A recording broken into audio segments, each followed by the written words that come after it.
जय हिंद। आज की वीडियो में हम लोग पार्ट 4, पार्ट 5 और पार्ट 6 का अध्ययन, सारे ऑब्जेक्टिव प्रश्न का अध्ययन करेंगे। आशा है आप लोग दुर्गा पूजा बहुत अच्छे से मनाए होंगे। अब हम लोग पढ़ाई पे कंसंट्रेट करते हैं। हमारा पार्ट 4 जिसका नाम है संस्कृत साहित्य लेखिका। इसका मतलब होता है संस्कृत साहित्य की लेखिकाएँ, संस्कृत साहित्य में लेखिकाओं का योगदान। तो हम लोग इसके सारे प्रश्न का अध्ययन करेंगे। तो हम आगे देखते हैं। इसमें कह रहा है कि पुरुषों और नारियों के सहयोग से किसकी गाड़ी चलती है। हमारा पहला क्वेश्चन है कि पुरुषों और नारियों के संयोग से किसकी गाड़ी चलती है। तो पुरुषों और नारियों के सहयोग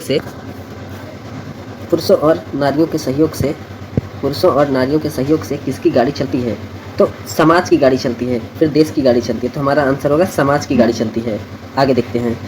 कह रहा है अच्युत राय की रानी कौन थी। अच्युत राय की रानी कौन थी। तो अच्युत राय की रानी तिरुमलांबा थी। अच्युत राय की रानी तिरुमलांबा थी, तिरुमलांबा। आगे देखते हैं। वाद राम्बिका परिमय। यह ऐसे लिखा है, किताब में देखिएगा तो रहेगा वाद राम्बिका परिणय।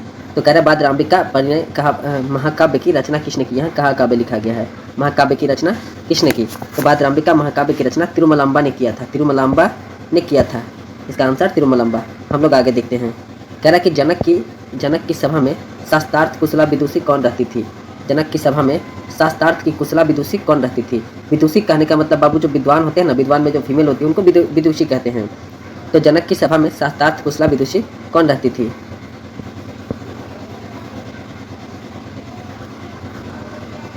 जनक की सभा में शास्त्रार्थ कुशला विदुषी गार्गी रहती थी, गार्गी। इनका नाम ही गार्गी था। कह रहा है कि इंद्राणी का वर्णन किस वेद में है। इंद्राणी का वर्णन किस वेद में है। इंद्राणी का वर्णन किस वेद में है। तो इंद्राणी का वर्णन अथर्ववेद में है, अथर्ववेद में है। मीरा लहरी की लेखिका कौन है। अगला क्वेश्चन देखिएगा 6 नंबर। मीरा लहरी की लेखिका पंडित क्षमाराव है। मीरा लहरी की लेखिका पंडित क्षमाराव है। आगे देखते हैं। किस युग में मंत्रों की दर्शिका मंत्रों की दर्शिका न केवल ऋषि बल्कि ऋषिका भी थी। मतलब सिर्फ ऋषि ही नहीं, ऋषिका मतलब कि फीमेल ऋषि थे। ठीक है, तो आगे देखते हैं। कह रहा है इसका कि वैदिक युग एक ऐसा युग था, उस युग में मंत्रों की दर्शिका न केवल ऋषि लोग थे बल्कि ऋषिकाएं भी थी। अगला क्वेश्चन देखते हैं। गंगा देवी का समय क्या है। गंगा देवी का समय क्या है। तो गंगा देवी का समय 14वीं शताब्दी है, 14वीं सदी। गंगा देवी का समय 14वीं सदी है। आगे देखते हैं। पंडित क्षमाराव किस काल के लेखक हैं। पंडित क्षमाराव किस काल के लेखक हैं। तो पंडित क्षमाराव आधुनिक काल के लेखक हैं। पंडित क्षमाराव आधुनिक काल के लेखक हैं। आगे देखते हैं। संस्कृत साहित्य लेखिका पाठ में किसके महत्व का वर्णन किया गया है।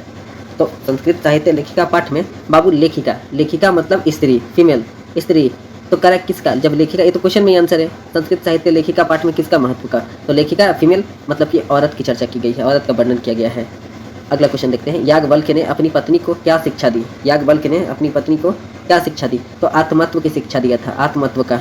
ठीक है, याज्ञवल्क्य ने अपनी पत्नी को आत्मत्व का शिक्षा दिया था। आगे देखते हैं। महाकाव्य की रचना, यहाँ बाबू गलती से लिखा गया है कहा काव्य। तो कह रहा है महाकाव्य की रचना किसने की। महाकाव्य की रचना किसने की। पंडित तिरुमलांबा ने महाकाव्य की रचना किया था। आगे देखते हैं। आगे देखिएगा। कह रहा है कि आधुनिक काल की संस्कृत कवित्री कौन है। आधुनिक काल की संस्कृत कवित्री कौन है। तो पंडिता क्षमाराव। अगला क्वेश्चन। याज्ञवल्क्य की पत्नी कौन थी। तो याज्ञवल्क्य की पत्नी मैत्रेयी थी, मैत्रेयी। आगे देखते हैं। वर्तमान काल की संस्कृत की लेखिका कौन है। तो वर्तमान काल की संस्कृत की लेखिका मिथिलेश कुमारी मिश्र है। आगे देखते हैं। याज्ञवल्क्य ने आत्मत्व की शिक्षा किसको दी थी। मैत्रेयी को दी थी। अभी हम लोगों ने इसके पहले वाले क्वेश्चन को देखा था, मैत्रेयी को दिया था। आगे देखते हैं। महाभारत में किस लेखिका का उल्लेख मिलता है। तो सुलभा का उल्लेख मिलता है, ऋषिका सुलभा का उल्लेख मिलता है। आगे देखते हैं। कंपन राय की रानी कौन थी। तो कंपन राय की रानी गंगा देवी थी। या फिर क्वेश्चन हमसे ऐसे भी पूछ सकता है कि कंपन राय की पत्नी कौन थी। तो पत्नी बोले या रानी बोले, प्यार से पत्नी को रानी भी बोलते हैं। तो कंपन राय की पत्नी गंगा देवी थी, कंपन राय की रानी गंगा देवी थी। आगे देखते हैं। मैत्रेयी का वर्णन किस उपनिषद में मिलता है। मैत्रेयी का वर्णन किस उपनिषद में मिलता है? तो बृहदारण्यकोपनिषद में मिलता है। आगे देखते हैं, वनमाला भवालकर किस काल की संस्कृत की कवि है? वनमाला भवालकर किस काल की संस्कृत की कवित्री थी? तो कह रहा है कि इसकी वर्तमान काल की है, वर्तमान काल की। हम लोग ये नहीं देखेंगे कि प्रेजेंट, पास्ट, फ्यूचर, अभी का वर्तमान, ये हमारे किताब के अनुसार का वर्तमान है। हम लोग आगे देखते हैं, कह रहा है विजय भट्टारिका किसकी पत्नी थी? तो विजय भट्टारिका चंद्रादित्य की पत्नी थी। विजय भट्टारिका चंद्रादित्य की पत्नी थी। आगे देखते हैं, पंडिता क्षमा राव द्वारा रचित सत्याग्रह गीता किसके दर्शन द्वारा प्रभावित है? पंडिता क्षमा राव द्वारा रचित सत्याग्रह गीता किसके दर्शन द्वारा प्रभावित है? तो कह रहा है कि महात्मा गांधी के दर्शन द्वारा प्रभावित है। आगे देखिएगा, कह रहा कि अथर्ववेद में कितने महिलाओं का वर्णन है? तो अथर्ववेद में 5 महिलाओं का वर्णन है। गंगा देवी का समय क्या है? अगला क्वेश्चन, गंगा देवी का समय क्या है? तो गंगा देवी का समय 14वीं सदी है, 14वीं सदी। अगला क्वेश्चन देखते हैं, 25 नंबर, ऋग्वेद में कितनी मंत्र दर्शन वर्ती ऋषिकाओं का उल्लेख है? ऋग्वेद में कितनी मंत्र दर्शन वर्ती ऋषिकाओं का उल्लेख है? देखिए सारे क्वेश्चन रिपीट कर चुके हैं, 18। देखिए फर्स्ट शिफ्ट, सेकंड शिफ्ट 2020। करा ऋग्वेद में कितनी मंत्र दर्शन वर्ती ऋषिकाओं का उल्लेख है? तो ऋग्वेद में चतुर्विंशति, 14, चतुर्विंशति। आगे देखिएगा, शंकर चरित्रम की रचना किसने की? शंकर चरित्रम की रचना किसने की? तो शंकर चरित्रम की रचना पंडिता क्षमा राव ने किया था, थी पंडिता क्षमा राव ने। आगे देखते हैं, जनक की सभा में शास्त्रार्थ कुशला कौन विदुषी रहती थी? जनक की सभा में शास्त्रार्थ कुशला कौन विदुषी रहती थी? तो जनक की सभा में गार्गी रहती थी, शास्त्रार्थ कुशला गार्गी रहती थी। आगे देखिएगा, करा कि मैत्रेयी कौन थी? तो याज्ञवल्क्य की पत्नी थी मैत्रेयी, याज्ञवल्क्य की पत्नी थी मैत्रेयी, याज्ञवल्क्य की पत्नी थी। आगे देखते हैं, आगे देखिएगा, कह रहा है कि विजयांका का समय क्या है? तो विजयांका का समय 8वीं सदी है। अगला क्वेश्चन देखिए, दक्षिण भारतीय संस्कृत लेखिका कौन है? तो दक्षिण भारतीय संस्कृत लेखिका इनमें से सभी है, शीला भट्टारिका, राम भद्रम्बा, देव कुमारिका, इनमें से सभी। तो ऑप्शन वहाँ पे एग्जाम में देख लीजिएगा कि क्या दे रहा है। आगे देखते हैं, कह रहा है कि लौकिक संस्कृत साहित्य में लगभग कितनी कवित्रियों के पद मिलते हैं?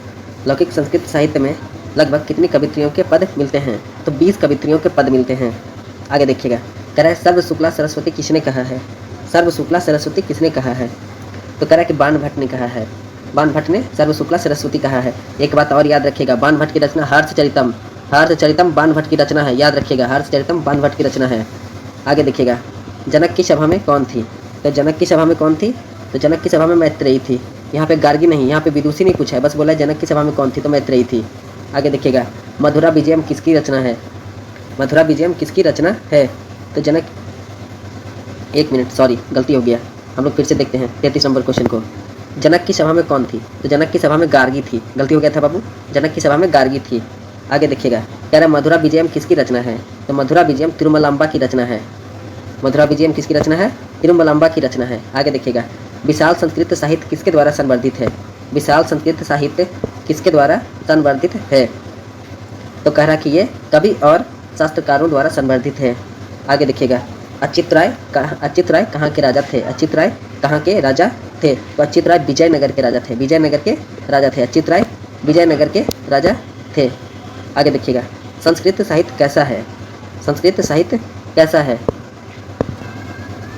आगे देखिएगा, कह रहा कि संस्कृत साहित्य कैसा है? संस्कृत साहित्य कैसा है? तो हम लोग पहले जब चैप्टर पढ़िएगा तो पहला लाइन ही कहता है कि विपुलम संस्कृत साहित्यम। तो संस्कृत साहित्य कैसा है? संस्कृत साहित्य विपुल है। बादराम्बिका परिणय किसकी रचना है? बादराम्बिका परिणय किसकी रचना है? तो बादराम्बिका परिणय तिरुमलांबा की रचना है, तिरुमलांबा की रचना है। बाबू पुस्तक और लेखक एक छोटा सा स्पेशल नोट्स बना के तैयार रखिएगा। वैसे हम रिवीजन के टाइम एग्जाम से कुछ दिन पहले ही आपको दे देंगे, लेकिन फिर भी आप लोग शॉर्ट नोट्स बना के रखिएगा इंपॉर्टेंट क्वेश्चन के लिए। आगे देखते हैं, आधुनिक काल की संस्कृत लेखिकाओं में कौन अधिक प्रसिद्ध है? कौन अधिक प्रसिद्ध है? तो पंडिता क्षमा राव बहुत अधिक प्रसिद्ध है। कंपन राय का समय क्या है? कंपन राय का समय क्या है? क्वेश्चन नंबर 40, कंपन राय का समय क्या है? कलर चेंज कर लेते हैं। देखिए, कंपन राय का समय क्या है? कंपन राय का समय क्या है? तो कंपन राय का समय हो गया 14वीं सदी, 14वीं शताब्दी, सदी नहीं 14वीं शताब्दी। कंपन राय का समय हो गया 14वीं शताब्दी। आगे देखते हैं, कह रहा है कि लौकिक संस्कृत साहित्य की कवित्रियों में प्रथम कल्पा कौन है। लौकिक संस्कृत साहित्य की कवित्रियों में प्रथम कल्पा कौन है। तो प्रथम कल्पा है विजयांका। प्रथम कल्पा विजयांका। और इस चैप्टर का लास्ट क्वेश्चन देखिएगा, कह रहा है अथर्ववेद में कितनी मंत्र दर्शन वर्ती ऋषिकाओं का उल्लेख है। कितनी मंत्र दर्शन वर्ती ऋषिकाओं का उल्लेख है। तो इसका आंसर होगा 5। हम लोग अगला चैप्टर देखते हैं, चैप्टर नंबर 5। हम लोग देखते हैं आगे चैप्टर नंबर 5। हम लोग देखते हैं आगे चैप्टर नंबर 5। तो कह रहा है कि पुराण के रचनाकर कौन है। पुराण के रचनाकर कौन है। तो बाबू पुराण के रचनाकर कौन है। पुराण के रचनाकर महर्षि वेद व्यास हैं। पुराण के रचनाकर महर्षि वेद व्यास हैं। अगला क्वेश्चन देखते हैं, जगत का गौरव कौन है। जगत का गौरव कौन है। तो जगत का गौरव भारत है। जगत का गौरव भारत है। आगे देखते हैं, अगला क्वेश्चन देखते हैं। कह रहा है कि भारत महिमा का आधुनिक पद किसने रचा।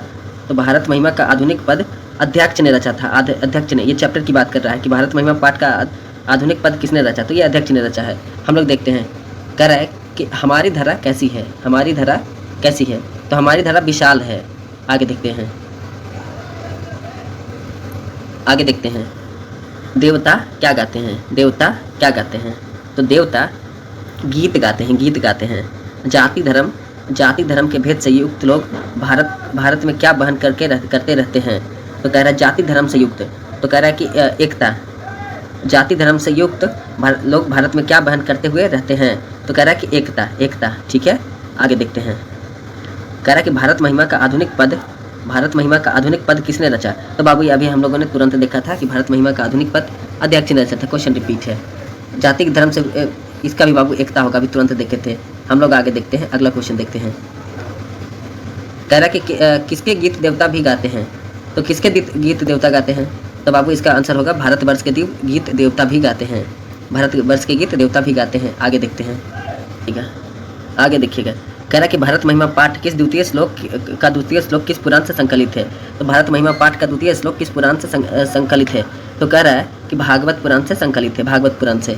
किस देश का गुणगान देवता लोग करते हैं। किस देश का गुणगान देवता लोग करते हैं, अभी तुरंत पढ़े थे। तो कह रहा है कि भारत का गुणगान देवता लोग करते हैं।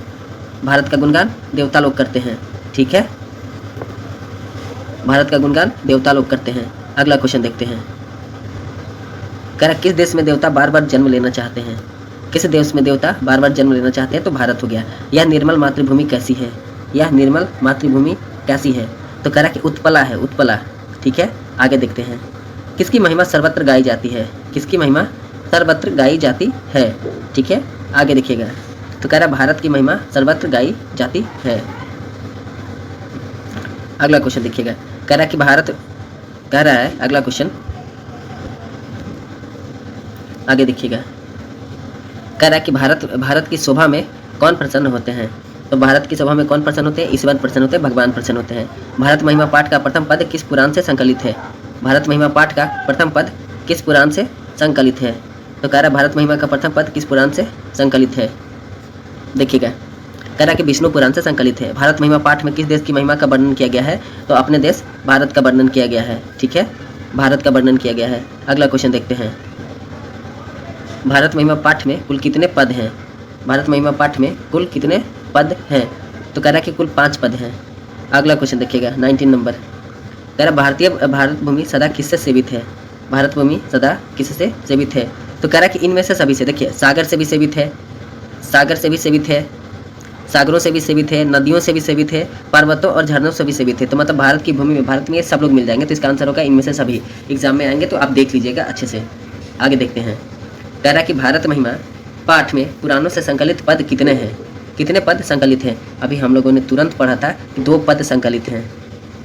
कह रहा भारत महिमा पाठ में गायंती देवा किल गीत कहानी संति। तो गायंती देवा किल गीत कहानी संति पद किस पुराण से संकलित है। किस पुराण से संकलित है। तो कह रहा कि विष्णु पुराण से है। ठीक है, आगे बढ़ते हैं। कह रहा कि क्वेश्चन नंबर 22 कह रहा कि अहो अमीशाम किमकारी शोभनम अस्पृहाहीनम। ठीक है, तो कह रहा कि पद किस पुराण से संकलित है। तो ये जो पद है ये भागवत पुराण से संकलित है। आगे देखते हैं। हमारी मातृभूमि कैसी है। हमारी मातृभूमि कैसी है। तो हमारी मातृभूमि विशाल भी है, वत्सला भी है, वत्सला मतलब ममतामयी, निर्मल भी है मतलब पवित्र भी है, तो विशाल भी, वत्सला भी, निर्मल भी, तो इसका आंसर हो जाएगा ऑप्शन डी, ए बी और सी तीनों। ठीक है, हम आगे आगे का चैप्टर देखें। संस्कार किसका निर्माण भारतीयों में संस्कार से किसका निर्माण होता है? भारतीयों में संस्कार से किसका निर्माण होता है? इसका आंसर भारतीयों में संस्कार से किसका निर्माण होता है? तो भारतीयों में संस्कार से व्यक्तित्व का निर्माण होता है। आगे देखिएगा, वेद की पढ़ाई शुरू करना किस संस्कार के अंतर्गत आता है? तो वेद की पढ़ाई शुरू करना शिक्षा संस्कार के अंतर्गत आता है। अगला क्वेश्चन देखिएगा, तारा के अक्षर आरंभ करना किस संस्कार के अंतर्गत आता है? अक्षर आरंभ करना किस संस्कार के अंतर्गत आता है? तो अक्षर आरंभ करना, ठीक है, अक्षर आरंभ करना आता है शिक्षा संस्कार के अंतर्गत आता है। सप्तपदी क्रिया किस संस्कार में संपन्न की जाती है? सप्तपदी क्रिया किस संस्कार में संपन्न की जाती है? तो कह रहा है कि विवाह में। सप्तपदी मतलब कि 7 वचन, सप्तपदी 7 पद, 7 वचन विवाह में होता है। ठीक है, कह रहा है कि पुंसवन संस्कार किस संस्कार के अंतर्गत आता है?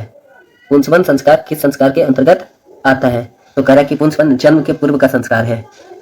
क्वेश्चन नंबर 6, गुरु के घर से अलग होकर गृहस्थ जीवन में प्रवेश करना किस संस्कार के अंतर्गत आता है?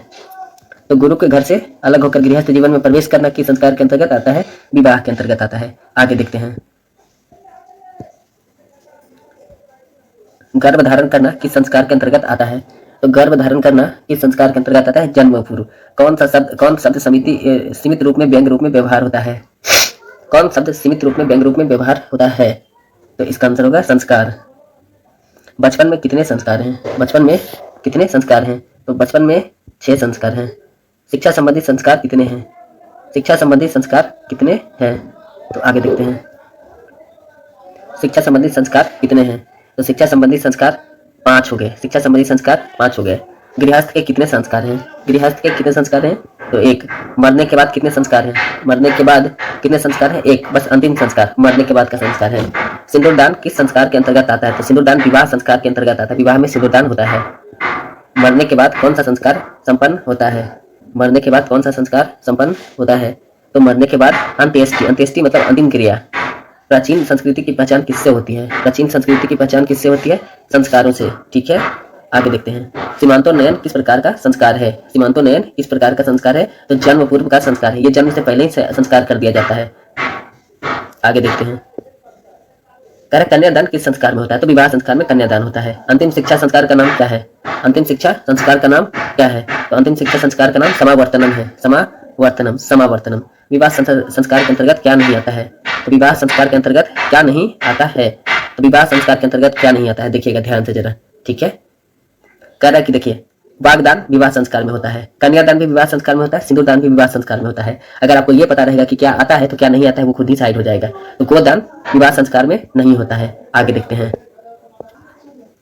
आगे देखिएगा, कह रहा है कि संस्कारों को कितने भागों में बांटा गया है? संस्कारों को कितने भागों में बांटा गया है? तो संस्कारों को 5 भागों में बांटा गया है। 5 भागों में बांटा गया है। कह रहा भारतीय जीवन में किस काल में किससे संस्कारों का महत्व चला आ रहा है? तो भारतीय जीवन में किस कालों से संस्कारों का महत्व चला आ रहा है? तो कह रहा प्राचीन काल से। प्राचीन काल से। आगे देखिएगा, जीवन के सभी मुख्य अवसरों पर किनका आशीर्वाद था? जीवन के सभी मुख्य अवसरों पर किनका आशीर्वाद था? तो बताइएगा। इसमें कह रहा है कि जीवन के सभी मुख्य अवसरों पर वरिष्ठों का, वरिष्ठ मतलब बूढ़े बुजुर्गों का आशीर्वाद था। किस संस्कार के द्वारा मनुष्य गृहस्थ जीवन में प्रवेश करता है? किस संस्कार के द्वारा मनुष्य गृहस्थ जीवन में प्रवेश करता है? तो कह रहा है विवाह संस्कार के द्वारा गृहस्थ जीवन में प्रवेश करता है। चरित्र का निर्माण किससे होता है? चरित्र का निर्माण किससे होता है? तो चरित्र का निर्माण किससे होता है? देखिएगा, कह रहा है कि चरित्र का निर्माण किससे होता है? तो बाबू यहाँ पे कुछ भी नहीं है तो संस्कार से मार सकते हैं, लेकिन संस्कार का निर्माण चरित्र से होता है। यहाँ पे इनमें से कोई नहीं होगा, इनमें से कोई नहीं, क्योंकि शिक्षा से संस्कार का निर्माण होता है, संस्कार से चरित्र का निर्माण होता है।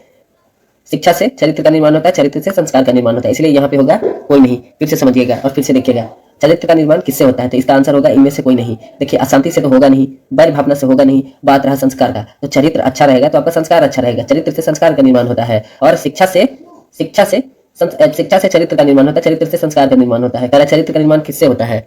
तो बाबू चरित्र का निर्माण संस्कार से नहीं होता है, इनमें से कोई नहीं होगा। संस्कार से, शिक्षा से संस्कार का निर्माण होता है। ठीक है, आगे हम लोग देखते हैं। कह रहा कि संस्कार, भारतीय संस्कार कितने हैं? भारतीय संस्कार कितने हैं? तो कह रहा कि भारतीय संस्कार कितने हैं? भारतीय संस्कार 16 है, इसीलिए कहा जाता है कि 16 संस्कार, 16 गुण।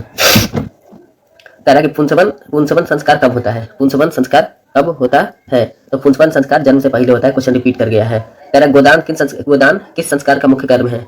गोदान, गो का मतलब गाय, गाय का दान किस संस्कार का मुख्य कर्म है? तो कह रहा है, देखिएगा इसको ध्यान से देखिएगा। कह रहा है 27 नंबर क्वेश्चन 27, इसमें कह रहा है कि गोदान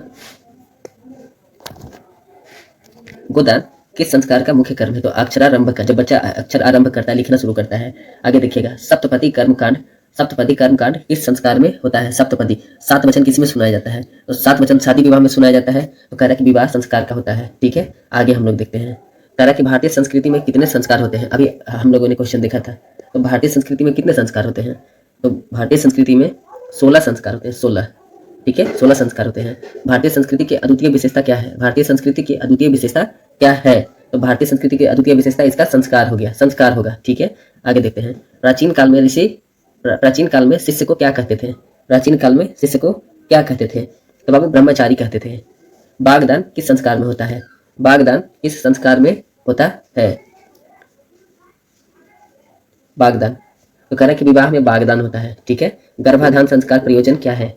गर्भाधान संस्कार प्रयोजन क्या है? तो इनमें से सभी, गर्भ की रक्षा करने के लिए भी, गर्भवती की रक्षा करने के लिए भी, और गर्भास्थ शिशु में संस्कार रोपण, मतलब गर्भास्थ शिशु जो भी गर्भ में है उसमें संस्कार का रोपण किया जाता है। तो इसका आंसर हो जाएगा इनमें से सभी। आगे देखते हैं, अंत्येष्टि संस्कार कब होता है? तो मरणोपरांत, मरने के बाद अंत्येष्टि संस्कार होता है। आगे देखते हैं।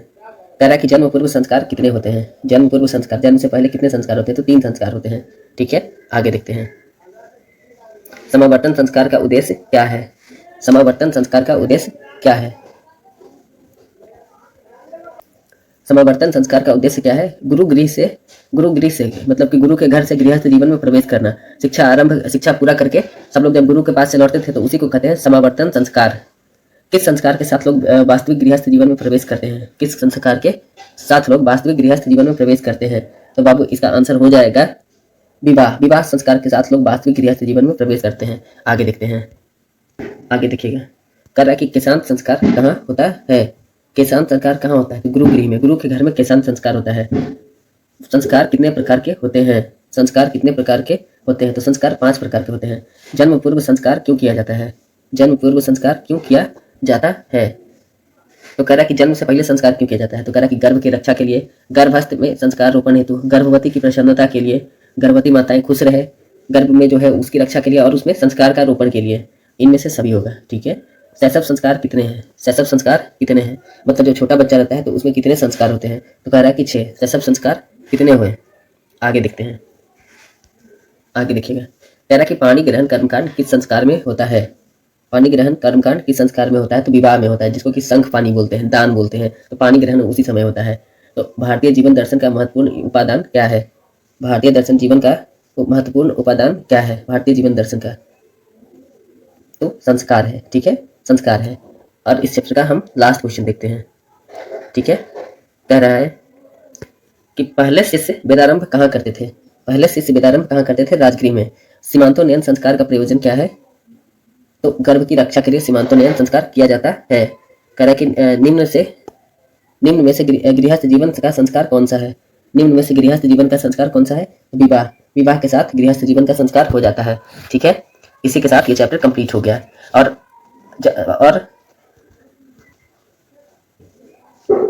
आने वाले समय में सारे सब्जेक्ट का प्रीवियस क्वेश्चन और एक्सपेक्टेड क्वेश्चन अपलोड कर दिए जाएंगे। ठीक है, मिलते हैं अगले वीडियो में।